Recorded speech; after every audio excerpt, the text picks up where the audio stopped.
Hello everybody and welcome to this week's episode of Battlechads. I'm Josh and I'm joined by my co-host Sam. Hi Sam. Hi Josh, how are you doing? I think I know what you're going to say, but how's England right now? Redders, mate. Hot. Yeah. But someone who knows knows what it's like to be in a hot climate, especially near the sea. We are joined by, I guess, a sort of semi-regular co-host now, Mikey, aka CntrlFreak. Hi Mikey. Hey, how's everybody doing? Warm. Hot. Besides hot. Yeah, for the viewer at home, we are recording at the same time as usual, and both me and Josh have got the sun creeping in through the blinds there. It's ridiculous. It's like what, 20 to 9 now? Yeah, heavy. Yeah, it's really warm. I think today or yesterday was the hottest day in record in the UK, so we're absolutely, I mean, I'm basically part man, part chair at this point with the amount of hot I am and how much I'm melted into it. But yeah, so this week we are, well, actually, before I talk about the pod, we got a bit of housekeeping to do, don't we, Sam? Mm-hmm.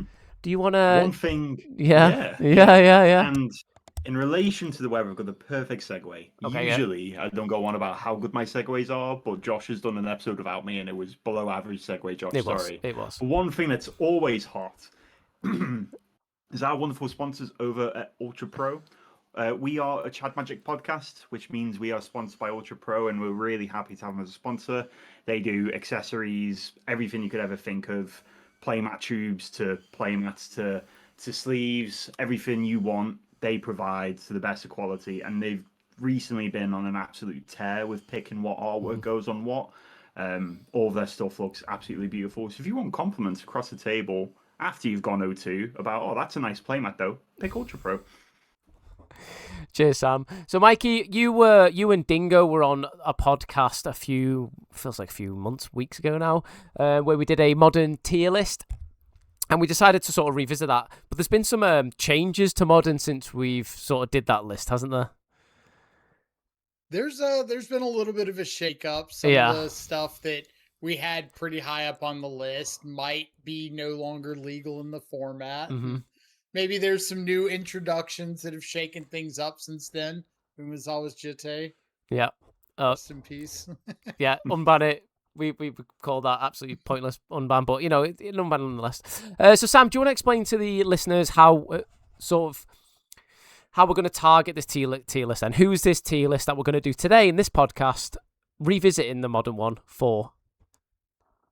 Yeah, so obviously, usually when we're in the middle of the season, I'm going back to VV mentally, VV standard. They were very against banning something in the midst of a season where we had, a Pro Tour and Spotlight Series and even RCQs at home mid-season. So that's why VV lasted as long as it did. And, even if you think back not too long ago, my fellow modern gamers who joined on a call, Nardu survived its entire RCQ season. And then when we expected it the least, the ban list come in, and essentially they got rid of some heavy hitters, which we're going to go on about. But now that we've had this shake-up mid-format, I want to target this tier list as sort of, if your deck got banned, where should you look now? Is your deck still salvageable? What direction should you go in if you're playing an RCQ this weekend, like I am? Like Josh has been trying to, but yeah, it's more geared towards, if you've been affected by the rug pull in Modern and the new sets coming out, where should you put your next step? So it's very much at the RCQ level to try and promote. We'll try and qualify for the RC. Now, I know, Mikey, you are qualified. Sam, you're in the process of, and I'm going to LCQ. I think. I live too far away from RCQs to even bother, and we all know the abysmal state of UK RCQs. And yeah, I'm just going to wait out on that one. But I've been playing a lot of Modern. I've been playing a lot of Modern on leagues. I've been trying sort of frog decks because that's like my go-to. I don't really branch out from that, do you? I don't suppose you do either, Mikey. Although I did see you post recently. Can't say that I do. You did post recently about a deck that we're actually going to talk about today in the Esper Blink deck. I believe you played a challenge. I did play a challenge with Esper Blink, and I will say I may have gone the wrong direction and just like jammed Frog into the deck regardless. Yeah. But it was fun. It was fun. I feel like I've got enough reps under me with actual Esper Blink, non CntrlFreak Esper Blink, to have at least a little understanding of the archetype. Yeah, cool. So what we'll do now is we'll do a little, using the magic of editing, we'll get the tier list that we're going to do up, and we're going to populate it as part of the conversation today. So I'll speak to you in a second, and we're back. So the way we've done it last time is with you, Mikey, and Dingo. We basically had the top 10 or 15, whatever it was, decks on MTG Goldfish, and we sort of put them on our own tier list. Back then we explained like what the deck does, like the game plans and what it's weak to and all that sort of stuff. We'll sort of go into that, but not as much as we did last time, because the last one was a bit of an epic, and it was like 3 hours long or 2 hours long or whatever. And it probably too many words were spoken. However, what we're aimed to do in here is why we think it's a good pick. If we do think it's a good pick, why it's not, why it isn't, might not be a good pick, and then we'll put it on the tier list to give sort of a visual aid into where we would rank its playability at an RCQ level to try and to qualify to your RC. Now, warning to the listeners and those Amulet Titan people who were getting crazy that we put Amulet Titan at B tier. This list is designed to someone who might not have touched the deck before, and something like Amulet Titan, which I'm sure by looking at the images here, we're going to talk about it. But just bear with us in the context that we intend this. Okay. That I think that's a really good point. I just want to apologize to everyone that I forgot of the COD Kozilek's command last time. The famous words, Tron didn't get anything from Modern Horizons 3, left my mouth, which is very funny. Everyone's like, what's this guy smoking? I got a bunch of dirty looks and was like... from Modern Horizons 3. It felt like a scene from Inception where like somebody had removed that from my memory. And secondly, interestingly enough, obviously we do look at the comments. One thing I saw is that people are like, no, actually, Zoo's a lot better than you guys are giving it credit for. And just something we didn't really touch upon last time was these are modern decks. When a modern deck is performing really well and you've put effort into it and it's doing really well, I think any modern deck on this list can win an RCQ. I think it's really fair to say that nobody here would disagree with. It's more, as Josh said, like, let's say, like Josh, you've not been too into playing modern recently, you've been busy. Which of these you're going to pick up and go to? What's the easiest to pick up? What's got the highest ceiling and the lowest skill floor, for example? So even if we put a deck at D, by modern standards, a D can win an RCQ. Yeah. I would agree that there's probably another 20 decks past these that could win an RCQ in the right hands at the right time. Exactly. But there's also a very, very big availability of information gap. So if you're wanting to pick up a deck for an RCQ and you're looking at Hammer Time, there might not be resources for Hammer Time available to go find out about the matchups, how you want to sideboard, what you should be thinking about, how to play the deck. But a lot of the decks on the tier list right now are going to have people actively playing them. Much lower barrier to entry when it comes to finding resources to help get you prepared last minute. Yeah. Exactly. Like, we don't hate your pet deck. This is just more from an objective point of view. And I think Mikey hit the nail on the head there. It's more of a resource gathering exercise. And yeah, this is as well our opinion. We could definitely be wrong.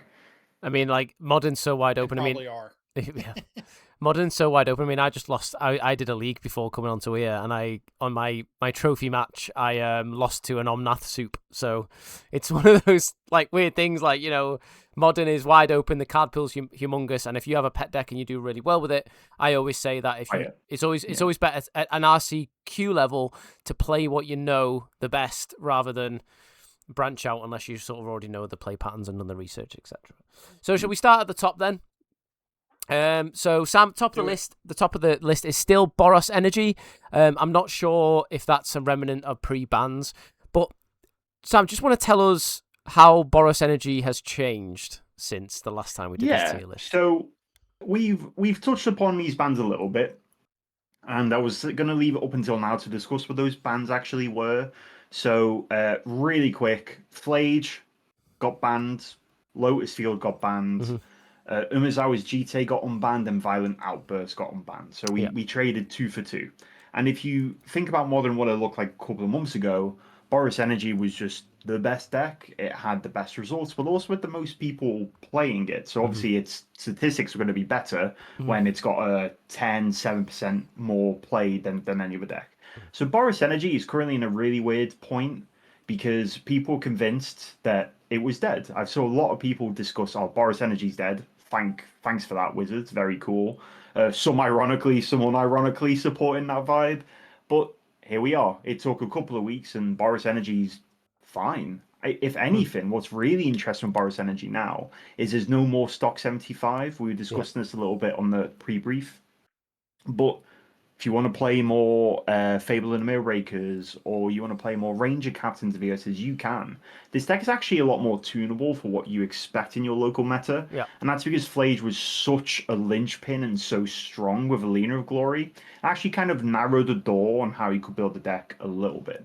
So Boros is basically no different, and in some circumstances it might not be too controversial to say a little better than it was, because now there's a lot more variance in those lists. So I personally think I don't think this deck shifted at all. We had it S tier last time, and I think it's still there now. What do you guys think? I think those are some really good points. I definitely don't believe that Boros Energy lost much ground after the banning of Flage. But I think something that gets overlooked when it comes to that statement is how Boros Energy was approaching a lot of the matchups in current Modern. So, for example, when you play Boros Energy into a room full of Neoform and Goryos and like a lot of these combo decks, Flage isn't a particularly active part of your game plan. So Flage getting banned isn't making the deck worse into matchups where Flage was already not very good. But the Flage ban does impact the win percentage into decks like Dimir Frog that care about sweeping the board, keeping things clear, and are losing to that Flage that just gets surveilled into the yard accidentally. So I think that the matchup spread for the deck hasn't changed very much because the things that you were good against already, you're still pretty good against because of the normal Guide, Pride, Rag, Bombardment starts. The things you were poor into, you didn't get worse against, but maybe you added extra copy of Ranger Captain. Maybe you're on Pyro Surfer to try to speed up the clock, whatever the case may be. And then the decks that you got a little bit worse against really aren't that relevant in Modern at the moment. Like the sweeper decks, the blue-white energies, the blue-black frogs, the stuff like that aren't showing up at a large enough clip to really take advantage of Flage being gone. So I agree. I think Boros Energy is still an extremely good deck. I think that the matchup spread hasn't changed in any significant way, and it's still an excellent choice right now.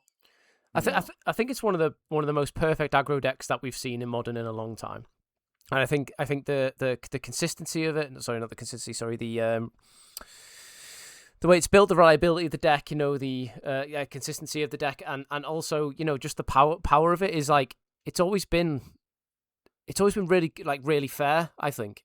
But the Flage package did take it over the top, especially when you felt like you stabilized. It felt like a bit like One Ring. You put a load of effort into keeping them stabilized or stabilizing back, and then all of a sudden you died to a hasty Flage out the bin. Like, that was really annoying, and probably the most annoying part of it, well, potentially one of the most annoying part of it, I still think Goblin Bombardment plus Ajani is really obnoxious, but by the by. But I think that the core of it now is, instead of it being a sort of like Flage deck, it's now an Ocelot Pride deck, and I think the Ocelot Pride package, the energy sort of package that it comes with is the sort of new basis of how decks have been built. There's another deck in this list, the Blink, the blue-white Blink deck, and it's just using that sort of package, but it's almost like choose your color. And the great thing about white as well, and not having the reliance of the graveyard, is you can put things like hard locks in, such as Rest in Peace, that sort of thing. So as Sam said before, you can really tune this aggro deck to a meta, but you still have those. You still got to sort of pick your fights, as Mikey was saying, with sort of the meta you're expecting. So really solid deck. I think really, really like easy deck to pick up and quite and quite juicy to try and master, particularly in how you prioritize your threats and order your threats and stuff. But yeah, I would agree. It's definitely up there. Are we going for S tier on this one, lads? I think so. Easy S tier. And I think that from an accessibility point of view, if you were to pick up Boros for a weekend, I played Boros in events and I top 8'd. And like as I was playing, I was like, oh wow, I'm really not playing this well. I've noticed my sequencing error. Anyway, 40 cats turning sideways. Like I think that the lines between being a master of Boros and just picking it up are pretty small percentage points on winning games. Obviously, if you play Boros really well all the time, you'll win more games. But if you just pick it up, I don't think you're losing that many percentage points. Yeah, I think you touched on a really good point there where the deck does not punish you for slightly unoptimal sequencing. Like whether you play the Ragavan or the Guide or the Pride on turn 1, there are percentage points that are being won or lost depending on the matchup. But for the most part, you're not going to get severely punished for playing any of your 1-drops on turn 1 or following it up with any of your 2-drops. So for the most part, you have the ability to play the deck at a good rate, but doesn't have to be great to still give you some success. Exactly, and that's so huge. Just like I said, I realized a mistake. I was like, wow, I played this game really poorly. Anyway, here's Blood Moon. You've got no basics. Like it's that sort of. I won't do this again. But no, I think easy S tier, and I think the death of Boros Energy has been severely exaggerated, essentially. So this, you can win an RCQ with this, no bother. So the next deck that we had, we talked about last time was Affinity. Affinity, I think we placed at S tier, I believe. Yeah. So it still hasn't been really touched or changed much from the bans, but there are iterations of the deck now that are playing preordains or not to play preordains. But Sam, you were playing Affinity for quite a bit, weren't you? Yeah, top 8 to the couple of RCQs with Affinity. The deck is very frustrating. Very frustrating. Well, to play or to play against? Both, I think, right. is the answer. I love this deck. I think this deck is very deep sequencing lines, which can really reward you for learning it and respecting it. And sometimes the games against that you play with and against are actually quite interesting.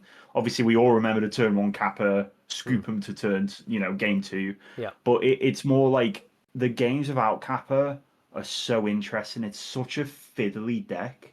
Like the way that it bounces off itself is really interesting. But personally, I think the deck has recently had a bit of diminishing returns almost. It's very similar to Boros Energy, in my opinion, in the sense that it's such a strong deck and you can pick it up and you can take it to an RCQ and do well, probably win if you get through the gauntlet. But the deck is much, much easier to hate out than Boros Energy. There is no one hate piece for Boros Energy, and there are very, very, very good hate options for Affinity. Vexing Bauble, Meltdowns, or Hercule's Recall from some decks. Like the amount of games recently, I was playing a game the other day. Wrath of the Skies. Whoever designed that cards needs to go on D on this tier list, to be honest. But that card's brilliant. I hate it. It is such rant to one side. Wrath of the Skies.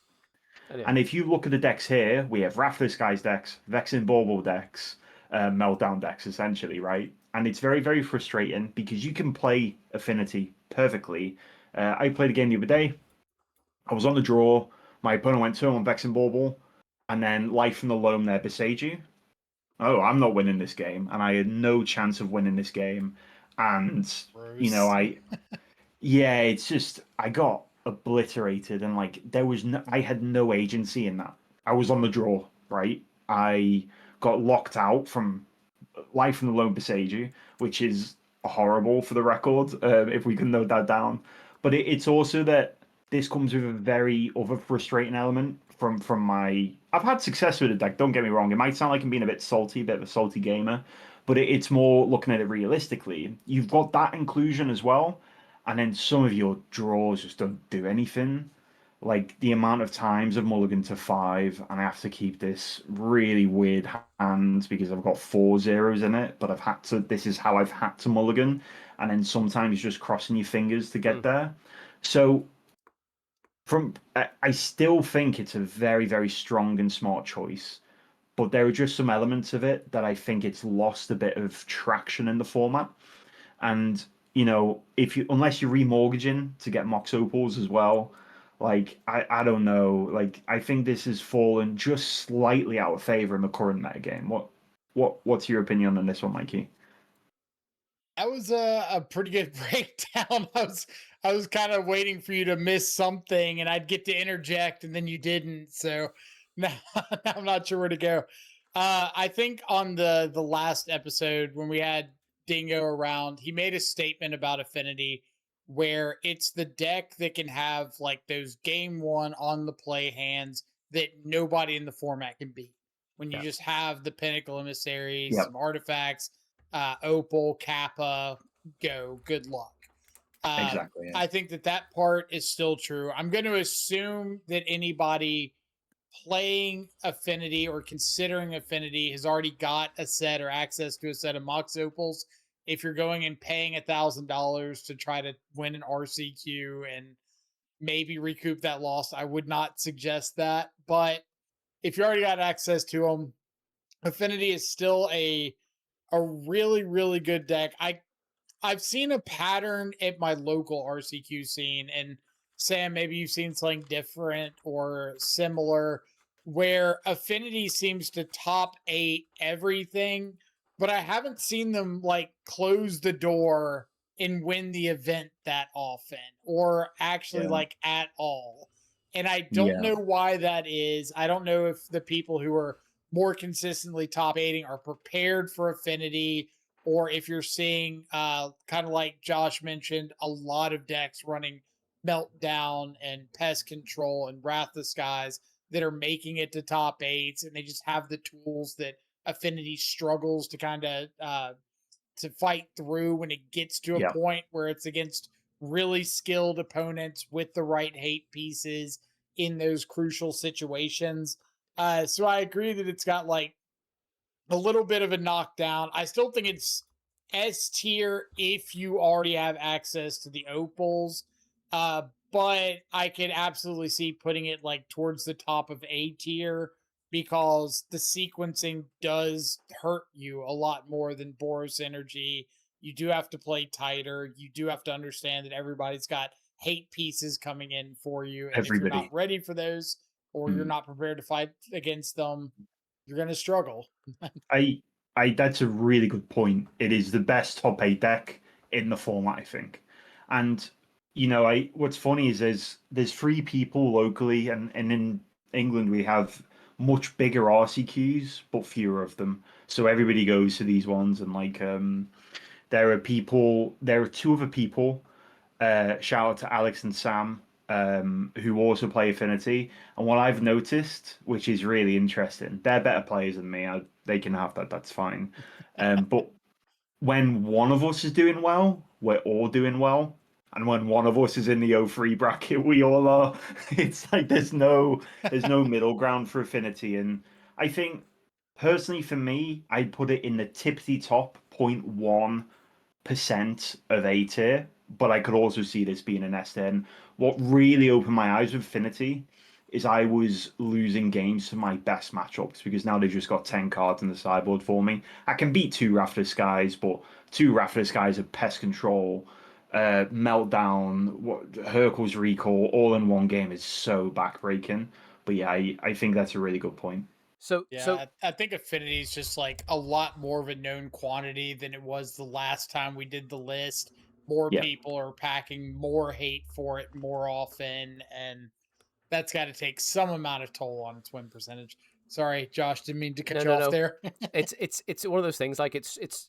I think the reason why I would knock it down as well is because you see a lot of main board Vexing Baubles nowadays in a lot of decks, particularly some of the decks we're going to talk about today. I would say though that the best thing about Affinity is a litmus test for the format, and I would say this: whatever deck you pick in Modern, you need to beat Affinity. Like Affinity is like one of those things you are going to see. You are going to see this deck. People have invested into Mox Opals. People love this deck. This is one of the best decks. This is one of the signature decks of Modern. You know, a Modern of old when the unbanned Opal, all those diehards come back and play in the deck. Cool deck to exist. Yeah, a bit like the way Amulet Titan is. You know, the diehards, the old guards, all that sort of stuff. And I think that this is one of those litmus tests that you've got to see with your deck. I have to be able to beat this, or I need to have the tools to beat this. I mean, I want to personally thank Affinity for unbanning or soft unbanning Force of Despair in the format, because I actually really like that card. And I actually did that today, where someone turn one went off with his makes Ornithopters, the little warp card. Sam? Pinnacle Emissary, yeah. Pinnacle Emissary into Kappa Cannoneer, Force of Despair, Insta Scoop, turn one. My quickest. If there were an award for the most times ever drawing a Force of Despair the turn after it mattered, I would win that, hands down. I've seen that. Not even close. I've seen that. And the worst thing with Affinity, just to wrap it up, is you lose the hate cards you didn't know existed. Have you seen that weird promo of Force of Despair where the text is really hard to read? Like, that was my first Force of Despair, and I was like, what is this? Why is this happening to me? I mean, I stole a few games off of Affinity right after the unbans happened, because I just happened to be running Chalice of the Void in the sideboard for the Cascade decks. Yeah. And like, here's a Chalice on 0, turn 1, go. Game 2? Brutal. Absolutely brutal. But yeah, I'd say A for Affinity, but still a very strong choice. It's almost like, if you squint your eyes, it's an S, but I would say it's an A. You agree with that, Mikey? I can respect that. Yeah, I'm good with that. I think the deck is super powerful, but I think in this moment right now, with the amount it's playing and the amount of hate for it, you'll struggle picking it up unless you're a diehard Affinity fan. So I mentioned before about litmus test decks, and where you should have a plan, or your deck should be able to beat this. And the next deck we're going to talk about, it's not going to be Vengeance in the list here, but it's going to be Prowess. Is that deck? I think if you're going to an RCQ, you need to beat Prowess, because especially in the UK, you will see 4 to 7 Prowess players, depending on the size of the tournament. You're going to see 3 to 5, maybe even 6 Affinity players, and you're going to see Boros Energy players. And these 3 decks we just spoke about are those litmus tests. Now, Prowess, there are 2 iterations of it that I've seen. You've got the old style, dead clean, low to the ground, mutagenic growth, all that good stuff. But then you've got a different version of the deck, which is playing Storm Chaser's talent. Now, Sam, you've worked with, I know Matt Check and Jack have been on this deck, and I believe you've also toyed with this deck as well. How are you seeing, for an RCQ person who wants to qualify on the RC level, how are you seeing Prowess in this format? Good choice. I think Prowess is a really good choice for a different number of reasons. A, I adore modern decks that have more than one build, because you really get to hone in on your specialty or that deck specialty. If you're playing Prowess A versus Boros and you're not winning, well, we can try Prowess B. It's just not the end of the road for that deck. Mm-hmm. So I love that. Watching Jack and Maciek play this, shout out to those guys. I hate playing against those 2 anyway, and they are just vicious monsters with a Prowess deck, honestly. I never feel safe. I'm always like, I can untap with this, and then I don't untap. It's horrific. But Prowess is a great choice, and I think that it's so far the highest skill ceiling deck where your plays and sequencing really matters. I know this sounds silly, because we've said Boros, you can just kind of play your guys and win, even if you're not playing it great. I think Prowess looks like that's how it operates, but it's actually a bit trickier to play. I've never been able to play these Prowess strategies too well. It's outside of my remit, which is why I've tried to pick it up recently, see it through my opponent's eyes almost. And man, these decks are cool, aren't they? They are really cool and satisfying to play. The thing I love most about Prowess, especially in the UK, is we are Prowess heavy. Yeah. We have 70-player RCQs, where one slotters, where Prowess is the most represented deck in the room. and it's every time I see the good prowess players outshine everyone else. It's crazy. Like, this deck really rewards you for knowing modern, and it really rewards you for putting in those challenges or league efforts or even those goldfish hands, and knowing like Affinity, a lot of good hate cards for you, but knowing exactly how to play around them. It's almost like a ballet. It's almost like a dance. Like, oh, an expressive iteration almost. Haha, that was good. I'm not going to beat that today. But no, I love this deck as a choice, but you have to be confident playing prowess, I think. Yeah, I think Prowess is an extremely good deck. It's really funny to hear because we also have a very, very high Prowess percentage when it comes to the RCQs. Yeah. I don't know why more people gravitate towards it here, but they do. I think that being proactive at the RCQ level is a huge boost because you're going to be playing against people that you may not have played against before. You may not know who they are. You may not know tendencies, anything like that. So being on the front foot has always got a little bit of an edge there. Prowess is a deck that there are hate pieces for like High Noon, but they're so specific. Mm. Like High Noon, Damping Spheres, stuff like that, Deafening Silence. But if your opponent's not on white, all of a sudden half your concerns go out the window. If Yeah. they are on white, you know exactly what you're looking for. You know to keep a hand that can fight against that piece of hate, and you have a really good chance of winning, even if your opponent came tech for you. So it's a really difficult deck to completely hate out with any sort of Yeah. consistency. And the follow up, like those turns after a prowess player gets wrath disguised, and they just go, all right, cool, untap, Corey Steel Cutter, preordain, trigger, draw into this Swift Spear, play the Swift Spear, bobble, attack at you, mutagenic growth, take 10, and Yeah. you're just dead. Like Yeah. you tapped out for your Wrath the Sky and it cost you the game on the spot. Yeah. Those kind of things are absolutely insane, and not a lot of decks have access to those sorts of explosive lines.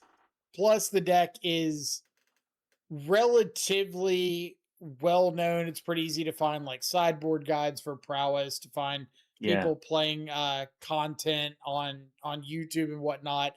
I know there's players like Ethan MTG that specify or that specialize in prowess and are putting out content constantly. So it's pretty nice to have access to up to date information that you can run off of with that deck. So it's pretty high up in my rankings. I'd probably put it like lower end of S tier. I think it's a little more difficult to hate out than Affinity, and definitely rewards you playing tight, but you don't have to play that tight when you're just like slick shotting and Corey steel cuttering and bolting your opponent in the face. There is a lot more give to prowess than there are to a lot of other decks. So Yeah. this I deck agree. is great, and I think it definitely rewards people who click with it more than people who just pick it up because it's, you know, oh, this is good or whatever. I would recommend people trying this deck, particularly at the RC level, because A, it's cheap to get hold of. You can really sink your teeth into, because I think one of you said about the content creators and all that good stuff. There's a lot of content for this deck. And I think it bleeds from standard as well. So those who are active in the standard season, you're probably on some sort of is it pile.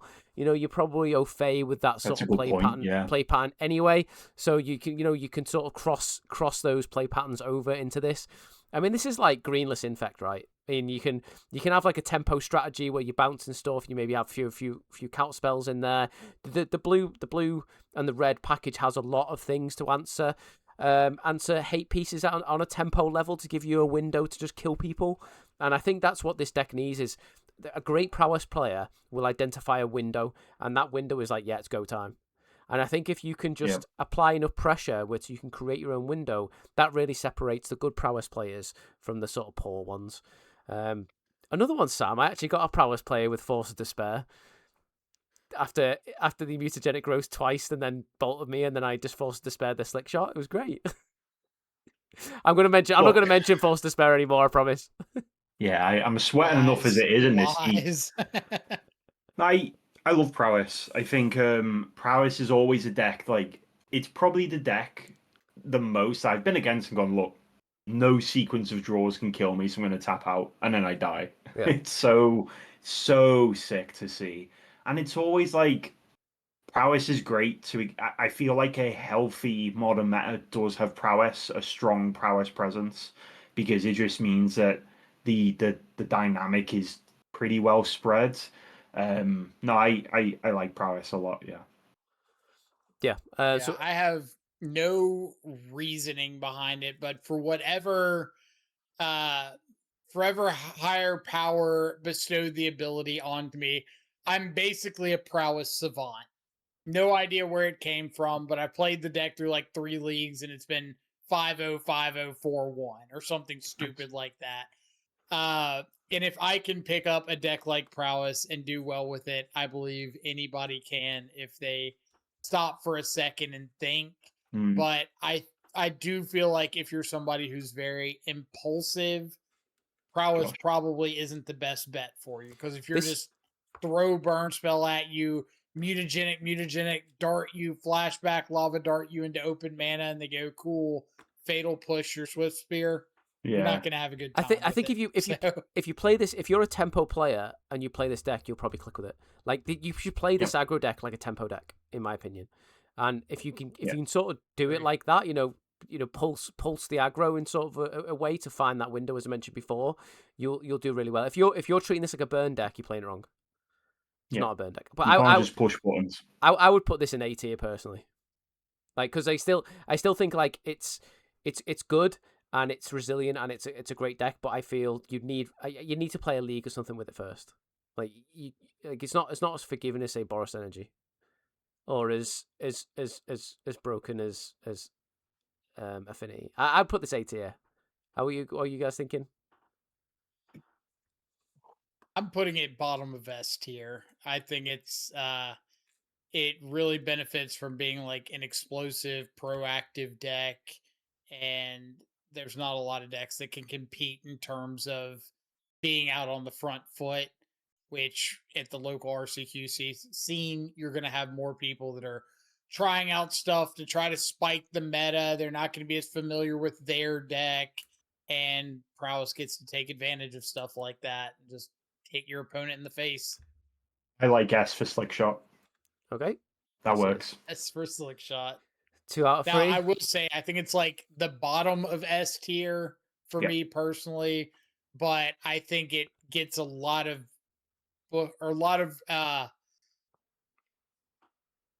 leverage for being an RCQ deck specifically. And in RC, when people know that you're on it, they're more prepared for it. I think it falls off a bit, but for the RCQ scene, proactive.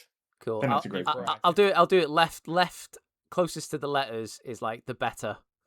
The better of that grade, yeah. Of the left. So A for Affinity, S for Slick Shot. This is nice. There you go. S for Saucelot Pride. I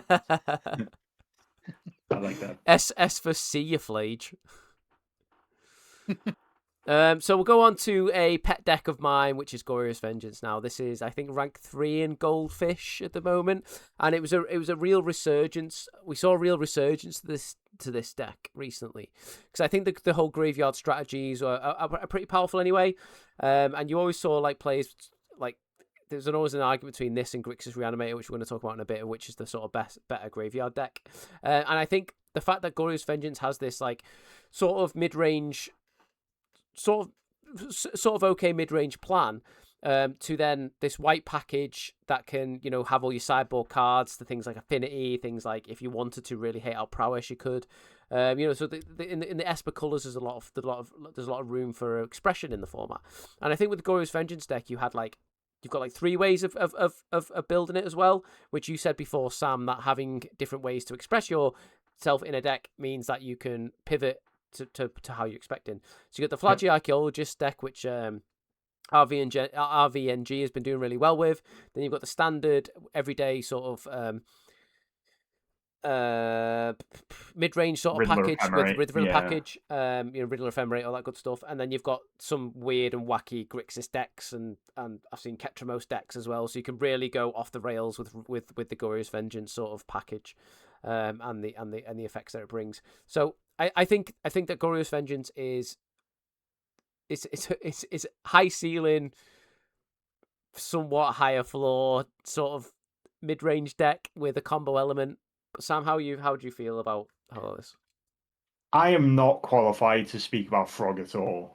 Any Frog strategy, I am not qualified to speak about it.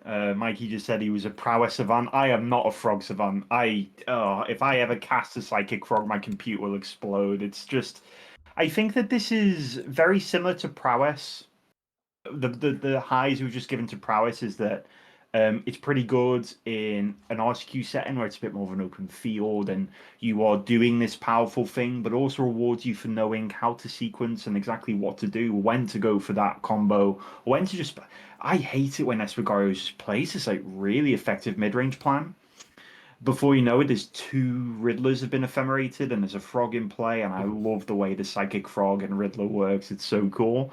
But I think this is slightly less favored than Prowess, only because the Graveyard Hate is much more effective against you, or the Cyborg cards are much more effective against you. I like that this deck exists. I think it's a good litmus test for the format. If Goryo's is doing well, format's probably pretty healthy. It's been my, even 10 years ago, Goryo's was good, format was good, essentially. And I think that this is a really good sign of a healthy format, and I think that you are likely to bump into this at RCQs. Team Chad Magic member Machek just qualified with Goryo's because it's basically like he didn't really know what to play, so he played a deck that does everything pretty well. I just think that if the room is definitely geared towards beating Goryo's, like a lot of Graveyard Hate, and you might struggle a little bit. It's also the first deck that we've put on screen so far that's really bad into one of the other decks. Like, it has a pretty rough Affinity matchup, right?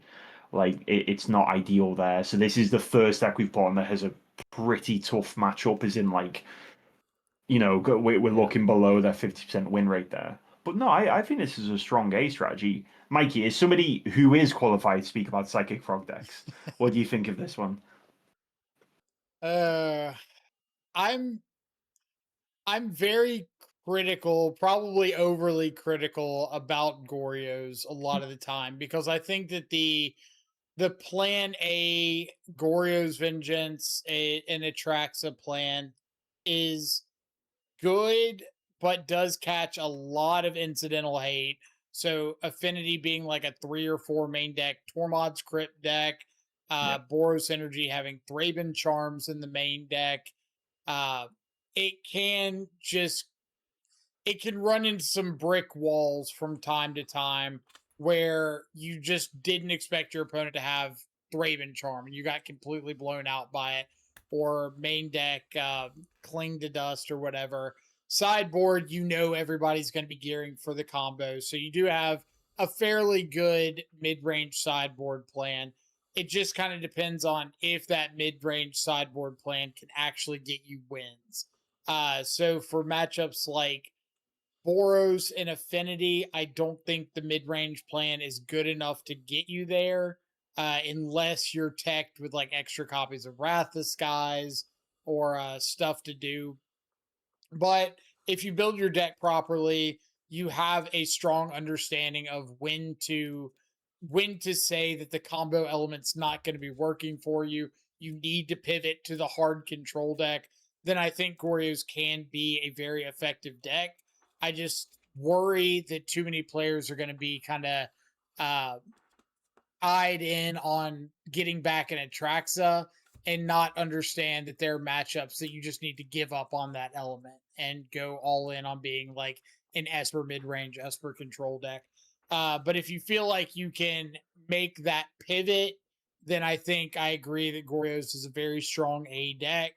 But if you try to, pardon my French, half-ass the ability to go to the mid-range strategy, then you're going to run into some trouble. If you're just like, I've got a combo, I have to combo, I'm keeping all these Goryos in, or I'm sticking with that plan, then you're going to be beating your head up against a wall. But if you accept your role, I think Goryo's, like you mentioned, has got the tools to kind of beat everything in the format as long as you embrace that.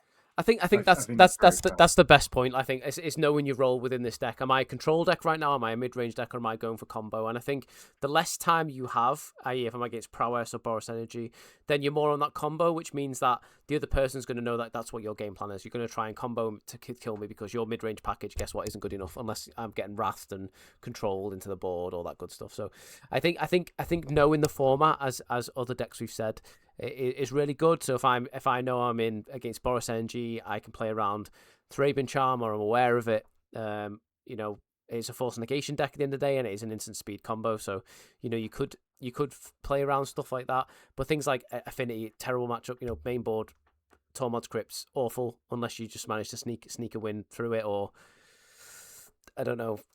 I've seen some lists play main boards pest controls and stuff, or artifact sort of removal in the main board. But I think prismatic ending, for example. But I think that the biggest problem with this deck that I found is the failure rate. There is a failure rate to this deck because you could just literally have a hand where you've got 2 Atraxas in your hand and a Goryo's Vengeance, and you've not seen a pitch spell, for example, and you just die to something because you've just had the combo there, good to go. You just need one little piece, and that failure rate isn't there, or you've not hit your third land drop for something, or there is a failure rate to this deck that I think you need to come to peace with. It's not as consistent as like Boros Energy or even straight up frog decks. Your fair frog decks, tons and tons of consistency but lower ceiling.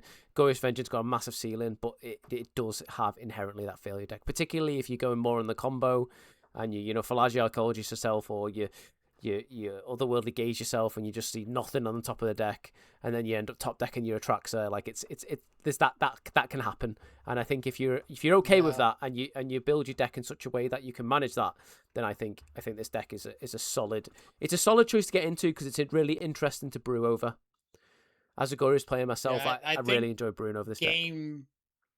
I think game 1 with Goryo's, people really, really overestimate the mid-range backup plan. Like, I can just keep this Ephemerate Riddler, do nothing, turn 1 or 2 hand, and then just get absolutely run over. I think game 1, especially, you need to be mulliganing very aggressively, try to set up combo while they don't have Rest in Peace or Surgical Extraction or whatever.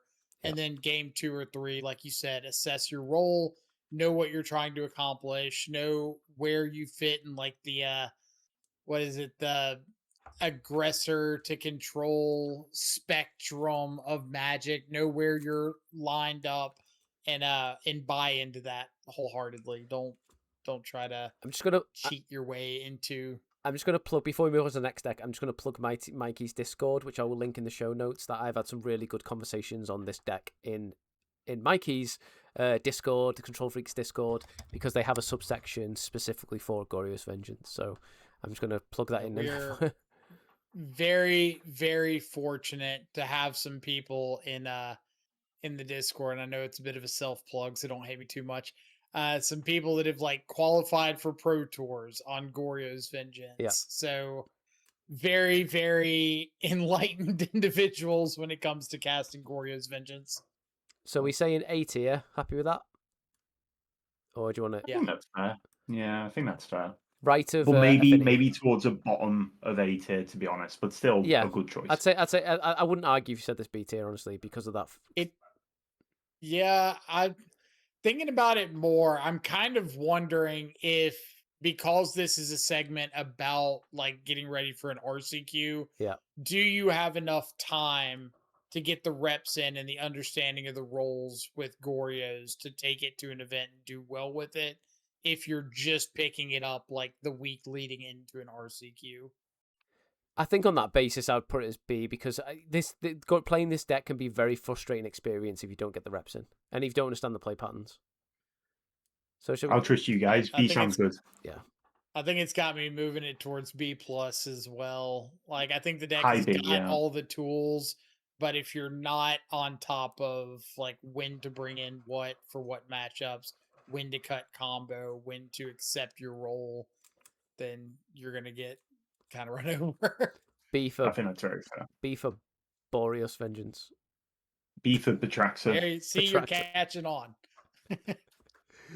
You got B for- A-Traxa, B-Traxa, B for- C-Traxa.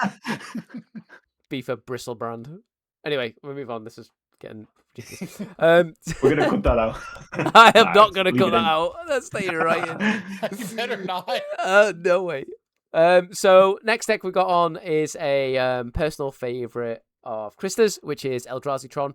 Eldrazi Tron is 1/2/7 kind of deck where you aim to cast a game-winning threat on turn 7, or present a mana base so powerful and so obnoxiously disgusting. I love this deck, as you can tell. So obnoxious, where you can cast things like Kozilek's command, which Sam totally forgot about. Kozilek's command, yeah, I know that one now. For like X equals 10, and it does everything in the world, and it really takes it. I think it exposes itself on an axis to where you are casting such powerful things that the exposure is justified, i.e. the land base. Sam, am I right in thinking you were trying this deck, or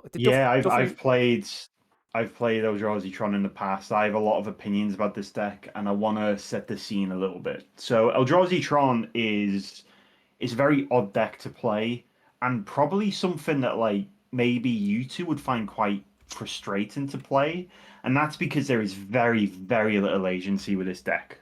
You need to know how to mulligan, and you need to know how to draw well. They're the two things you need to know of Eldrazi Tron. And I really want to shout out Duffy. Duffy is, I love him to bits, Chad Magic member. If Eldrazi Temple's been playable, he's been playing it.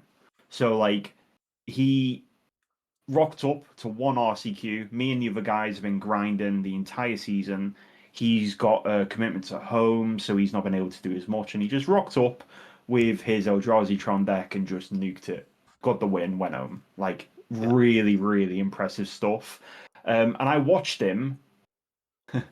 not to shout him out. I watched him with a Trinisphere in play, try to spend 0 mana on an expedition map.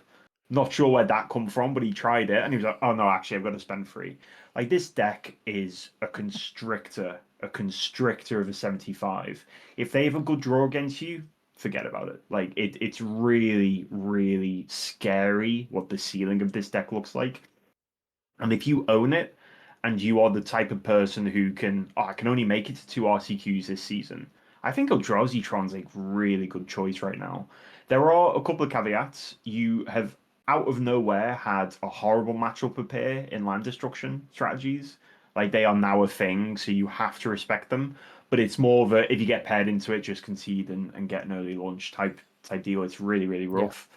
But there is a little play to it, and if you have put in minimal reps, you are good to go. But if you just pick this up, you are also good to go. I really like this as a choice. There are some draws, depending on your strategy, where like if you're on Boros and you're in a draw, they can just go turn 1 Chalice of the Void on 1. Yeah. They go. Like, that is back breaking. Yeah. And Khan the Great Creator is still a very scary card. And look, Ugin Eye the Storms, just what were they thinking? Let's be honest, that card is obscene. Like, even as an Affinity gamer, I really didn't like playing against Eldrazi Tron because I can't really beat Ugin because they can pay for that cap awards. That is flavor text to a Tron deck. Yeah. I think this is a great choice, but you have to accept that, very similar to a deck like Affinity, you have to accept that the game is based off the top 15 cards of your library rather than a deck like Esper Goryo's where you get to cycle through your library.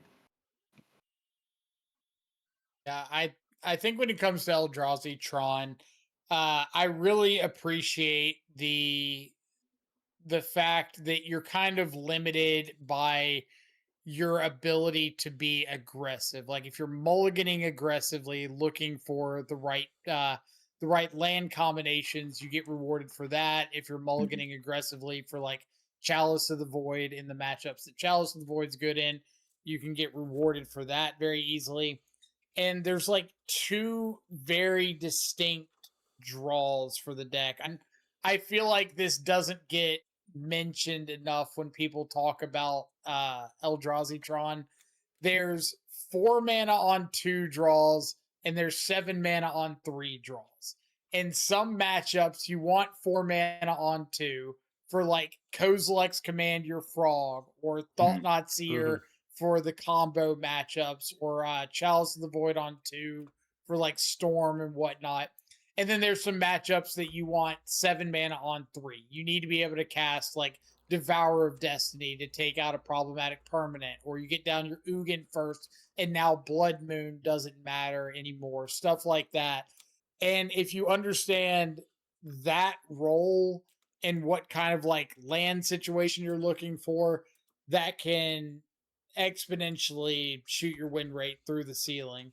I think that the deck has got extraordinary amounts of just unbeatable prison draws that a lot of decks can't compete with. Now that Chalice of the Void is like a 4 main deck card, you get more free wins than ever before. I think Eldrazi Tron is a really, really good choice. And the only reason I wouldn't have it higher is because Boros being on like main deck Blood Moons and then having a rough Prowess matchup. But one of the decks we got to talk about later, Amulet Titan, has like fallen off completely. So one of your absolute worst unwinnable matchups is now like out of the format almost. So that helps out quite a good bit. So I'm a big fan. If you got access to Eldrazi Tron, take it to an event. You're probably going to have a reasonably good time. Yeah, I don't think the investment into this deck is too high and to fully understand it, but I do think, a good player, you can identify a good Eldrazi player, as you said before, Mikey. Do I need 4 or 7 mana in the order that I need it? And I think there is different ways to build it. There is different ways, to express yourself with it. Do I want to splash green for Myco's Spawn, whatever his name is? Or do I want to be solid, just Tron colors? Or do I want to go into red? Or like this, or I want to even splash black, for example. Like there's different ways of building it, And I think it's a really expressive deck that once you've picked up the deck and you think, oh, I actually like this. I like the way this plays. Then you can then go into it further. And there's always going to be communities and etc. who are ingrained in this deck. There are bad matchups. The Prowess matchup could be a bit rough. The Boros Energy matchup could be a bit rough. It has grind in it. Like counter spells aren't as good against it anymore because the cast triggers, and also Kozilek's Command is probably the single best card in the format if you can cast it. Like that card does everything. Are you suggesting that Tron got some good cards in MH3? Because I can't think of any. No, now you say it like that, I can't think of any either. I need that on my gravestone, by the way, guys. Tron I would say though that if it wasn't for the card consigned to memory, I think this deck would be a massive problem. Yeah, I think they'd have to ban like half of it by now. If consigned didn't exist, if consigned to memory didn't exist, like I genuinely think that this deck would be a huge problem for the format, and that one card is keeping it in check. So take that on. Should I play this? If it's your type of strategy, big mana decks, then yeah, you're gonna chump on all the mid range decks. That's for sure. Yeah. Cool. So where are we putting this then, boys? I think for me, just under Affinity. I think. I like that. Like, I don't think I can put it at S tier just because it has a rough time into the other S tier decks. Yeah. But very, very high potential of just taking an event down, especially if people are like gunning for the A and B or A tier. Yeah, they're gunning for the S tier decks. If they're playing all the sweepers and the fatal pushes and spell snares and stuff for Boros and Prowess, then you just don't care about any of that stuff as Eldrazi. Yeah. So have fun beating up on those decks with your Wrath of Skies. I'll cast my Ugins over here. And bear in mind there is a new. We're not mentioning it in this pod, but there is a new Ponza strategy going around, Boros Ponza strategy. So bearing that in mind, and you probably will see that local RCQ levels.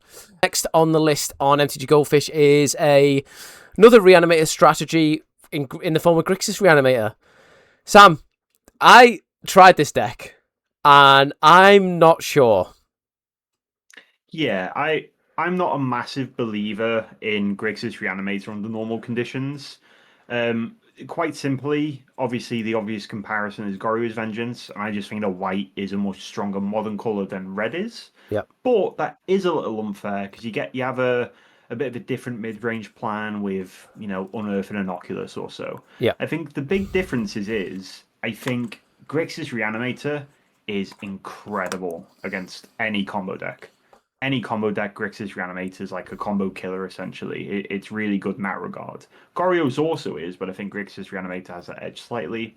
And also, it depends what you want your payoff to be, because Archon of Cruelty in some metas can be an incredible payoff compared to an Atraxa.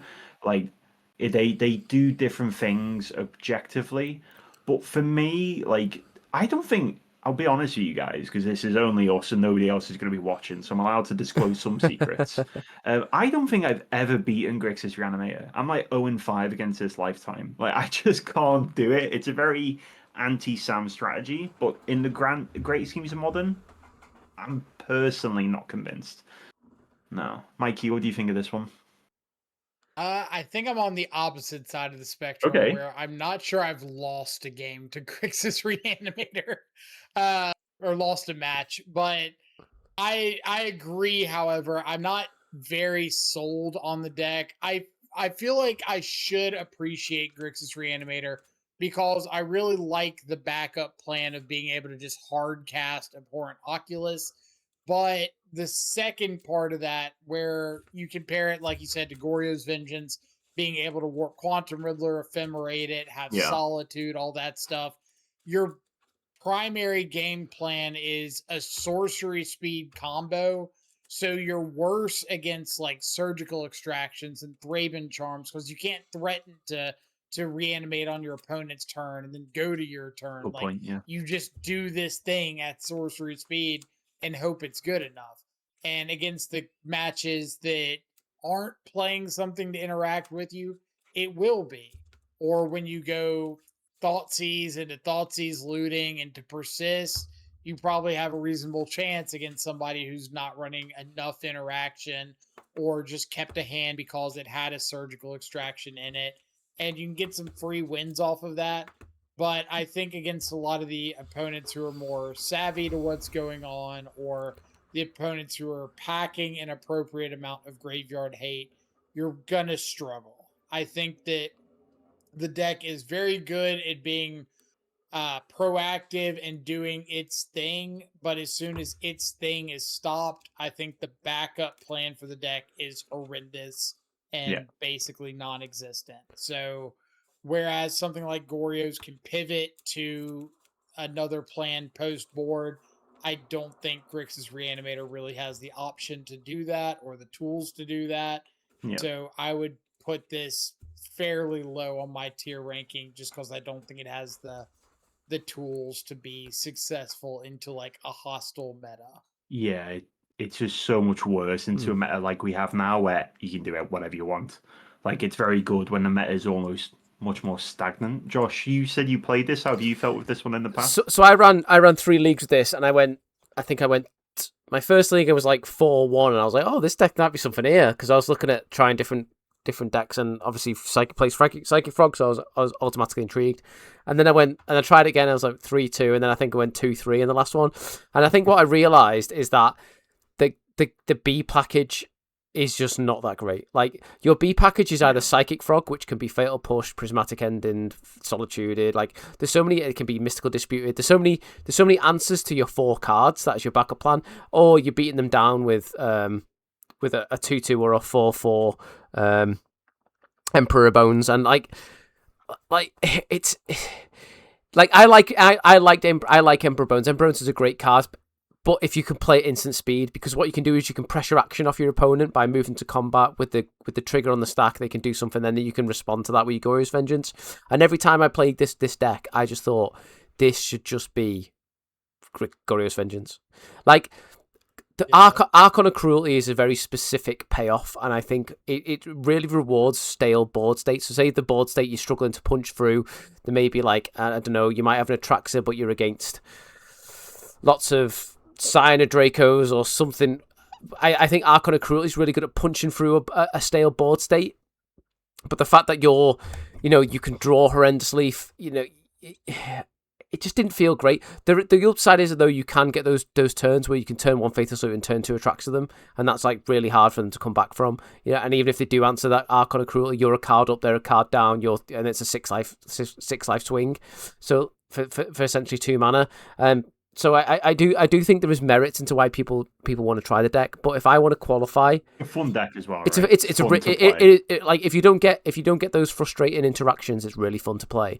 And Archon of Cruelty is great to attack with, but I do think that this deck is a great FNM deck, probably a decent try at an RCQ level, and it's quite cheap as well. But I would not be taking this to an RC. Nah, not for me. I think it's a first C. I would put this in C tier, but I do understand why people enjoyed this deck and why they pick it up. But I think if you've got access to the white package, why are you playing red over white in this format? When white's like the best sideboard card or sideboard color available in Modern. Yeah. I don't think red cuts the mustard really. Even Meltdowns isn't that good, like in the grand scheme of things when you compare it to Wrath of Skies. It doesn't even play like bolts and stuff. So the red is like. It's just a blue-black. It's like a worse tempo deck than Goryo's Vengeance and a worse tempo deck than Frog, obviously. But like it's sort of like you can sort of see the crossovers and similarities. It's just the red and the black splash is too heavy to justify things like force and negation and I don't know, counter spells and stuff where a lot of mid like tempo decks do. But yeah, I don't rate this deck that highly, but it is very. I would say it's a very straightforward to understand the combo, and it's got a decent enough backup plan where it's playable. And got to think as well, like when Abhorrent Oculist, you've got like hard graveyard hate out, like a Rest in Peace or something. Those colors really struggle with that with enchantments, and I think if you've got a Rest in Peace out, you're going to really struggle. Well, you physically can't cast Oculist. You can't do it because the part of the cost is exiling 6 cards or reanimating it. Like you physically can't cast it. So it's if you get hated out, it's rough. Like you can just get hated out of a game. Yeah. I think they just need to put a play set of like Fable of the Mirror Breaker in the sideboard, and I'd bump it up to like B-. Yeah, just give me a complete sideboard juke, and then that's a good plan actually. It. Yeah, I've never seen that. Yeah. Are we saying C tier then for this? Yeah, C for Cruelty. I think you could do well with this deck on a local sort of middling level, but like when you're looking at like an international sort of tournament, I wouldn't. So far, if I was paired into any of these round one, I'd be like, we've got a game of Magic. Yeah. Reanimator's the first one I've seen. Like, I can win this. I can win this against Reanimator, which isn't cocky. It's more like, okay, let's, we can beat this strategy, but.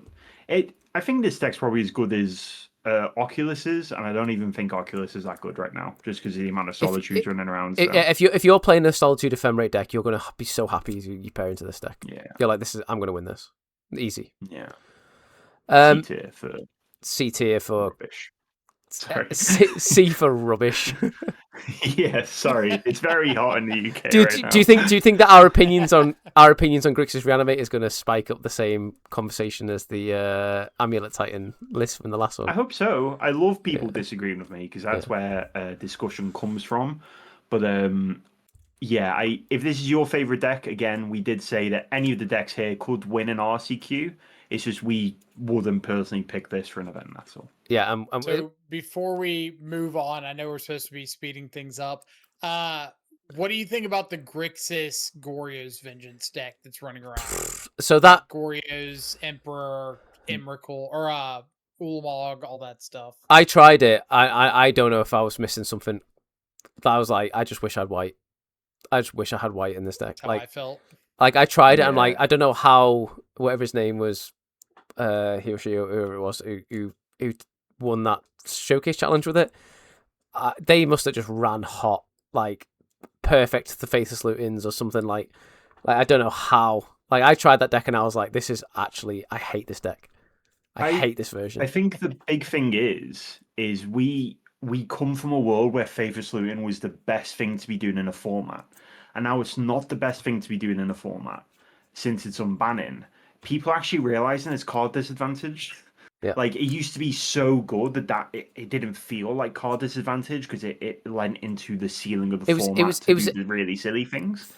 Faithless Looting is an enabler. It's not. It's an enabler it's or not even a. Yeah. If my opponent's on Grixis Goryos, I'm happy. If my opponent's on Esper Goryos, again, we've got a game. I just don't think Faithless Looting's a very playable card, sadly. Cool. So moving on, we've got a tried and true Blink deck, which is the Esper sort of Blink deck, Felia deck. You know, we've got the turn 2 Felia, and then turn 3 put down a something, whether it be a Quantum Riddler or whether it be an Overlord of the Balemok or something like that, and then you can then cheat it out into play and flicker it into play. Super mid-rangey, super grindy, value, essentially super, like a value deck. Yeah. It's the Esper versions of, I've seen it with Psychic Frog, I've seen it with Teferi, Time Reveler, I've seen it with all kinds of mishmash. I've seen it with I've even seen it before with Orcish Bowmasters and stuff, so there's a lot of expression to this deck. I have played this deck, I've tried this deck, and it is a really fun deck. The problem that I've had with this deck is that most games you win are due to the opponent conceding because you've outvalued them, not because you've just killed them. And by that I mean there is not much of a clock with this deck. Like if you're not doing the broken thing with Felia, I feel this deck is like it has the same sort of mid-range idea as the mid-range plan in Goryo's Vengeance. What are your lads' thoughts? Mikey, if you don't mind me going first in this one, I love this deck. I think this deck is so cool and fun to play. It's fun. A lot of time it's really fun. Esper Blink back in the day. I think this deck is awesome. My favorite tweet of all time is I played Esper Blink to feel something. O2 drop. Like I love that tweet, and that tweet stays with me. I personally think Esper Blink has a lot of downsides. By turn 3, you're on 10 life without even realizing it most of the time. Yeah. You've 40s, you've shocked in a Witch Enchanter or bolted in a Boggart Troll or whatever. I think the reason that we saw Jeskai Blink take such a dominant portion of the meta is because it was a fantastic 4 main deck copies of Consigned to Memory strategy with Flages, which rest in peace. We've seen that deck completely fall off due to lack of Flage because it just lost its clock. This deck doesn't have a good clock, and I don't think it's a very good 4 main deck copies of Consigned to Memory deck like the other Blink decks were. You've got some good stuff going for you, but this isn't. This is a lot of intense workout for very little payoff. When you're doing your thing really, really well, you are still at the bottom end of the power scale. It's very synergistic rather than powerful. And for that reason, I personally want to pick this for an event, but it is a fun strategy and you can obviously win with it. I think that the Esper Blink deck is a solitude deck first and foremost. And your entire event, how well you do, is going to revolve almost entirely around how good Solitude was for you. So if you're going into a bunch of Tron and Neoform and Storm, then this is going to be like the worst deck you could possibly pick for that event. But if you run into a bunch of, like you mentioned, Grixis Reanimator and other like Samwise combo creature decks and whatnot, then this deck's going to be fantastic for you. I think it's got a reasonable, okay-ish time into Boros. I haven't played it enough against Prowess. I've heard people say that Prowess is pretty favored into it. Affinity, do you keep them off Kappa and do you find Wrathless guys? Tron's awful because they don't care about Solitude. Goryo's pretty rough because they don't care about Solitude.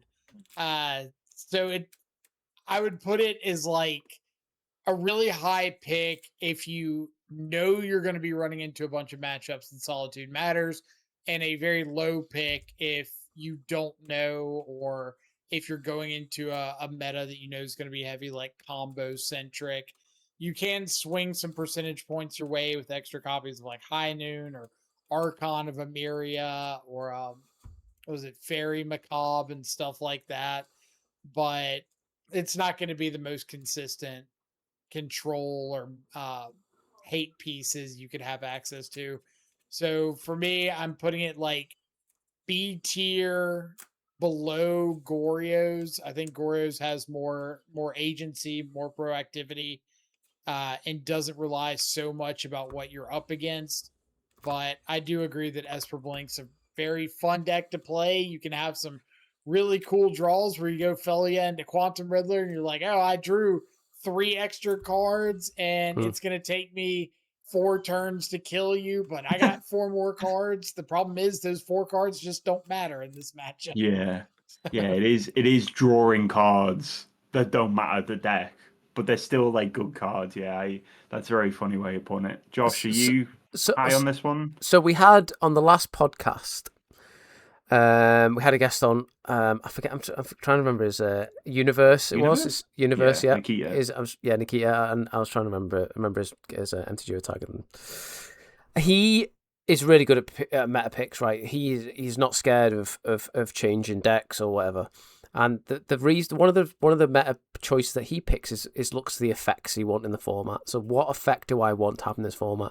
And I think Esper Blink would be one of those things where I expect Prowess, Affinity, that sort of stuff, and I want and solitudable threats I'm expecting.